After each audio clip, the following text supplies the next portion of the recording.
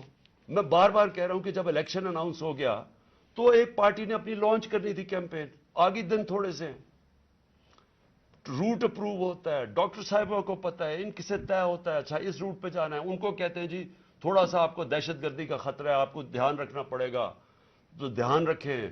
ہمارے ادھر سے روٹ اپروو ہوتی ہے کہ یہ روٹ ہے, آپ کو فکر نہ کریں, اس روٹ پہ آپ نکل جائیں. سب کچھ طے ہو گیا, لوگوں کو بلا لیا, ریلیز آ رہی ہیں, جناب ہم نے اپنی لانچ کرنی ہے کیمپین. ایک دم صبح نہ پتا نہ کچھ ہوا, ایک دم پولیس پہنچ گئی, ناکے لگ گئے.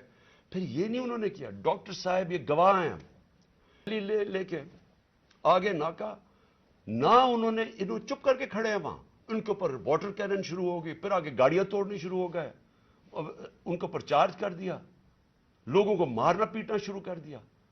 ساری ویڈیوز ہیں, گاڑیاں توڑ رہے ہیں آ کے. اور پورا پلان بنا ہوا تھا کہ اس دن انہوں نے اور لاشیں گرانی تھی.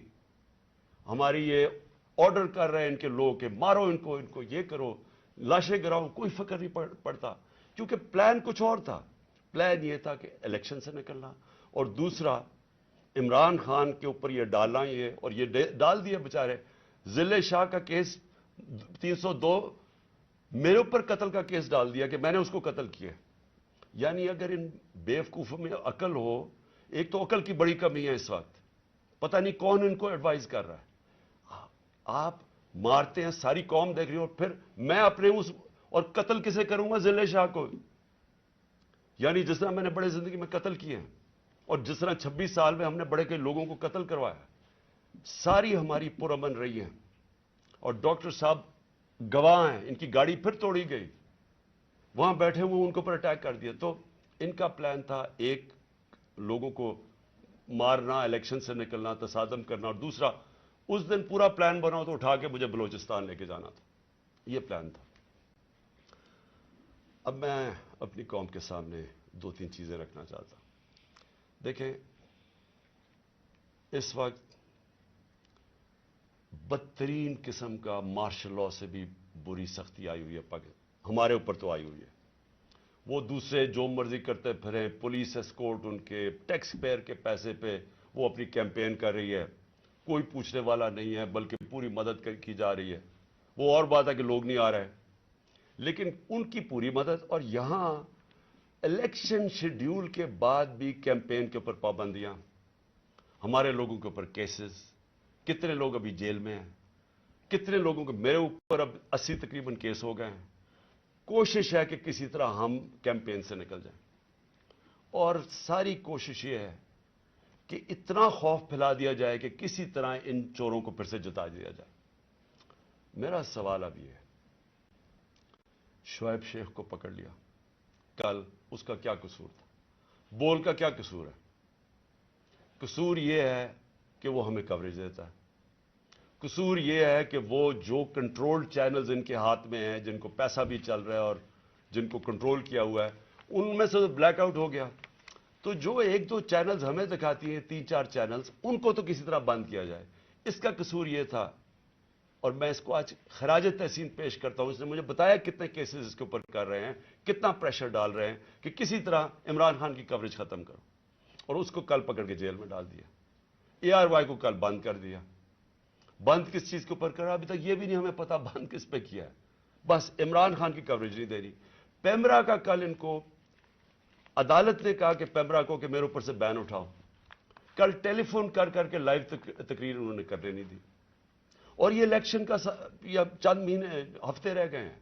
الیکشن کے مہینے میں ان کو ٹیلی فون کر کر کے میری تقریر نہیں کرنے دی. اب یہ کون اتنا طاقتور ہے کہ ہائی کورٹ کے فیصلے کے باوجود وہ حکم کرتا ہے کہ جناب عمران خان کو نہیں دکھانا, اور وہ نہیں دکھاتے؟ کون اتنا طاقتور؟ پھر ایک اور ڈرامہ ہو رہا ہے. ضلع شاہ کے باپ کو پہنچ گئے ہیں سارے, یہ پولیس پہنچ گئی ہے اس کے گھر, پتہ نہیں اسے کیا ہو رہا ہے. زور یہ لگایا جا رہا ہے کہ کسی طرح کیس پیچھے ہٹے. جب سب کو ضلع شاہ کے والد نے بتایا کہ کل کیا ہوا ہے, آئی وٹنسز ہے, انہوں نے دیکھا اس کو اس پولیس وین کے اندر, جو پریزن وین تھی, وہ دیکھا سب نے. ان آئی وٹنسز کی سٹیٹمنٹ ہے کہ ہوا کیا، گواہ بیٹھے ہیں. اس کے باوجود کوشش کی جا رہی ہے کہ جی ایکسیڈنٹ ہو گیا یا کوئی اور وجہ بتا دے اس کے مرنے کی. اوپر سے 302 کا مطلب کہ میرے اوپر ڈال دیا کیس. یہ کون کر رہا ہے؟ یہ کور اپ کون کر رہا ہے؟ کس کے پاس اتنی طاقت ہے کہ یہ کور اپ کرنے کی کوشش کر رہا ہے؟ ہم جب پولیس والوں سے اندر سے پیغام آ رہے جی ہم نے نہیں کیا، یہ کوئی نامعلوم افراد لے گئے تھے. کور اپ میرا کس نے کیا؟ ارشد شریف کا کور اپ کون کر رہا ہے؟ میری جے آئی ٹی کو سیبوٹاج کون کر رہا ہے؟ کون اتنا طاقتور ہے کہ پولیس کو حکم دیتا ہے کہ آپ نے گواہی نہیں دینی میری جے آئی ٹی میں، اور پھر جے آئی ٹی کا ریکارڈ سارا غائب، اور پھر جے آئی ٹی کو ایک کیئر ٹیکر گورنمنٹ ختم کروا دیتی ہے، اور پھر ارشد شریف کا کور اپ کون کر رہا ہے؟ کون اس کی جے آئی ٹی آگے نہیں بڑھنے دیا جا رہا؟ اور یہی لوگ اب اس کا کور اپ کریں گے کیونکہ اس میں سے چیزیں اور نکلنی ہیں. پولیس نے کہنا ہم نے نہیں کیا، ہم نے اس کو پوری طرح کیس لڑیں گے. یہ محسن نقوی جو پلانٹ کیا ہوا، جو کس نے پلانٹ کیا اس ملک، اس پنجاب کے اوپر چیف منسٹر، اس کے اوپر ہم کیسز کریں گے، آئی جی کے اوپر کریں گے، وہ جو سی سی پی او بنایا ہوا اس پہ کریں گے. عدالت نے، سپریم کورٹ نے کہا کہ جو پرانا سی سی پی او ہے اس کو واپس ری انسٹیٹ کرو، اس کو ابھی تک ری انسٹیٹ نہیں کیا. عدالتوں کے فیصلے نہیں چل رہا ہے، عدالت کچھ کہتی ہے یا اس کے اوپر عمل نہیں کیا جاتا. کون ہے اتنا طاقتور کہ اس کے پیچھے یہ کھڑے ہو کے سارے ملک کے قانون توڑنے کے لیے تیار ہے؟ وہ گورنر کیوں نہیں، کے پی کا کیوں نہیں گورنر ڈیٹ دے رہا الیکشن کی؟ واضح ہے سپریم کورٹ نے کہا 90 دن میں ہونا ہے، وہ کیوں نہیں دے رہا؟ کون اس کے پیچھے کھڑا ہے جو وہ ڈیٹ نہیں دیتا؟ سوال میرے سارے آخر میں پاکستانیوں کے لیے، دیکھیں ہم نے بحیثیت قوم فیصلہ کرنا ہے. کیا ہم نے اس جنگل میں رہنا ہے جس کا کوئی اب مستقبل نہیں ہے اور اپنی تباہی کا راستے کی طرف جا رہا ہے؟ ملک تو ڈوب رہا ہے، معیشت تو تباہ ہو گئی ہے، سارے چور اوپر بیٹھ کے ہیں، اپنے 1100 ارب روپے کے کیسز ختم کر دیے ہیں، پیسہ ان کا باہر پڑا ہے، 100 روپے سے زیادہ ان کے ہوتے ہوئے ڈالر مہنگا ہو گیا، روپیہ گر گیا. یہاں قوم غریب ہوتی جا رہی ہے، ان کا پیسہ باہر پڑا ہی ہے، ان کو فائدہ ہی فائدہ ہے، دولت میں اضافہ ہو رہا ہے پاکستان کے مقابلے میں. تو ہم نے یہاں پہ بحیثیت قوم فیصلہ کرنا ہے. ہمارے پاس دو راستے ہیں، ایک غلامی کا راستہ اور تباہی کا راستہ ہے، اور ایک اپنی حقیقی آزادی کا راستہ ہے. میں اپنی ساری قوم کو آج کہہ رہا ہوں، دیکھیں جو ذل شاہ سے ہوا ہے، اگر آپ سب کے دل میں وہ تکلیف نہیں ہے جو آج ہم سب کو ہو رہی ہے، یہاں ڈاکٹر صاحبہ بتائیں گے نہیں، وہاں عورتیں رو رہی ہیں ہماری جو ہر روز اس کو دیکھتی تھیں. اس نے 4 مہینے ہمارے ساتھ ادھر دھرنے پہ گزارے، آج سے 8-9 سال پہلے جب 2014 میں ہم نے دھرنا کیا، 4 مہینے یہ وہاں بیٹھا رہا. یہ وہ ایسا انسان تھا، اسے سب پیار کرتے تھے، اور اس کی آپ ویڈیوز دیکھ لیں کہ آپ کو پتا چلے گا کہ کیسا ایک بھلا مانس انسان، ایک جس کو کوئی دنیا کی کوئی چیز ہی نہیں تھی، ایک عشق میں کام کرنے والا آدمی. اگر اس سے یہ کر سکتے ہیں، اس کو تشدد کر کے مار سکتے ہیں، اور یہ قوم چپ کر کے تماشا دیکھ سکتی ہے، میں پھر سے آپ کو کہتا ہوں ہمارا کوئی فیوچر نہیں ہے. میں نے برطانیہ کے اندر اپنا ٹائم گزارا، کرکٹ کھیلتا تھا 15-20 سال. ادھر اس طرح کی چیز ہو، ساری قوم سڑکوں پہ ہوتی ہے، کوئی زندہ قوم ہے، وہ قوم امر معروف پہ چلتی ہے. اس کو جہاد کا مطلب پتا ہے کہ جہاد ہوتا ہے ظلم کا اور ناانصافی کے سامنے قوم کھڑی ہو، وہ زندہ قومیں ہوتی ہیں. میں ساری اپنی قوم کو کہتا ہوں، یہ جو لوگ، ہماری بدقسمتی ہے کہ یہ جو زرداری اور نواز شریف اور شہباز شریف جو 30 سال سے جرم پیشہ لوگ اس ملک کو لوٹ رہے ہیں اور ہر قسم کا جرم کرتے ہیں، یہ بیٹھے ہیں، اور جو 2-3 نامعلوم افراد جو اس کو جکڑ کے بیٹھے ہوئے، جن کا میں نام نہیں لیتا کیونکہ پھر کٹ جائے گا، انہوں نے یہ ملک کو ادھر لے کے جا رہے ہیں. سارے پاکستانیوں جن کا جینا مرنا ادھر ہے، ہماری طرح کے لوگوں کا